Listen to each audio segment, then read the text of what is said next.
This is King Viserys I of the House Targaryen. In the House of the Dragon, he will be portrayed by Paddy Considine, actor, writer, director, and frontman of the Brit rock group Riding the Low. And we definitely think you should get to know Viserys I. I'm Ken Knapsack for Casterly Talk, and we're taking you up to the start of the House of the Dragon series. But keep in mind, some of the information here could be spoilers. If you want to support us, don't forget to like, subscribe, and hit that notification bell like you're all 7 of the new gods entering the Great Sept of Baelor. Viserys I was born in 77 AC. That, of course, is after the conquest for those keeping score at home.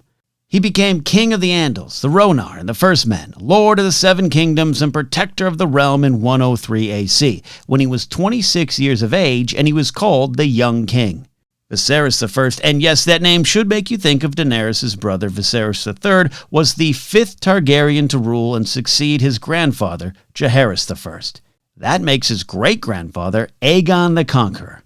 Yeah, the Aegon the Conqueror. Pretty cool. But also gives you a better sense of how far back this show will be from the events of Game of Thrones and A Song of Ice and Fire. Just about 200 years. Like all the cool Targaryens, Viserys is a dragon rider, but unlike even the coolest of fair-haired, purple-eyed, well, at least on the page Targaryens, Viserys rode the dragon of dragons, Balerion the Black Dread, the dragon on whose back Aegon brought the 7 kingdoms to heel. Well, 6 of the 7. Good job, Dorne. And also, yes, Visenya and Rhaenys were a large part of that. Let's not allow the history books and songs to overlook them. Balerion gave up the ghost in 94 AC, and after the Great Dragon's passing, Viserys never rode another dragon. I mean, would you? I wouldn't, and he didn't. The sword of House Targaryen, the Valyrian steel blade known as Blackfire, is also in Viserys' possession. At the time of Viserys' coronation, the realm was enjoying some 50-plus years of peace under the well-regarded rule of Jaehaerys I. Those good vibes didn't really end, and the realm continued to prosper while enjoying the rarest of commodities in Westeros. Peace. But of course, trouble was brewing behind that peace from even before Viserys sat upon that pointy iron throne, and it had to do with the question of succession. Nope, not that show, but also kinda. Jaehaerys I had 2 sons, Aemon and Balon. His firstborn Aemon's only child was his daughter Rhaenys. Viserys I was the first son of Jaehaerys' second son Balon. And how we all feeling about that Targaryen family tree right about now? You can see the problem brewing. Aemon died in 92 AC, and all things considered equal, Rhaenys should have been next in line, a queen in waiting, and her husband's family, the Valoryns, definitely agreed with that. Yet she was passed over for Balon, and when Balon died, the Great Council of 101 AC was held to determine who should succeed Jaehaerys I. Park your dragons outside, let's get to meeting. And Viserys was named the successor to his grandfather, passing over Rhaenys again, and her daughter and her son. The vote wasn't even close. 20-1 was the end total, they say. Yeah, a lot of people were secretly unhappy, but aren't they always in King's Landing? But as we said, Viserys began his reign 2 years later with his beloved first wife, Aemma Arryn, at his side. And what a reign it was! Joy, harmony, and the continuation of the peace Jaehaerys established after the tyrannical rule of Maegor the Cruel. But Aemma suffered some traumatic miscarriages, and only one child survived, Princess Rhaenyra Targaryen.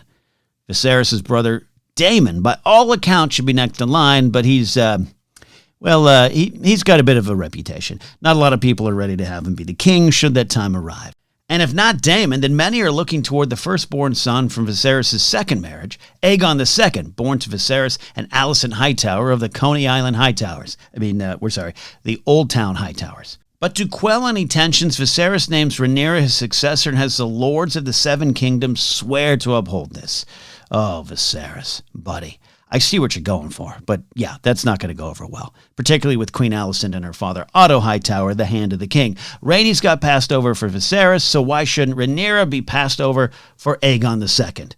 Ruh-roh, trouble is afoot. Paddy Considine seems all set to take on the challenge of playing the reigning king at the dawn of the series. Westeros has been full of many kinds of rulers, and the warmth, kindness, and decency key to the character of Viserys I seems to be at the center of Considine's approach. He told The Independent, the last thing you do when you play a king is go, I'm the king.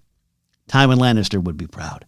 He went on to say, all you've got to do is be you, a human, and be compassionate. Lose the crown, lose the pomp, lose the bullshit, and just play the person. When I played Viserys Targaryen, I just played my mum, you know? That's what I played. my mother. In describing the character, HBO's official description says Viserys I only wishes to carry forward his grandfather's legacy.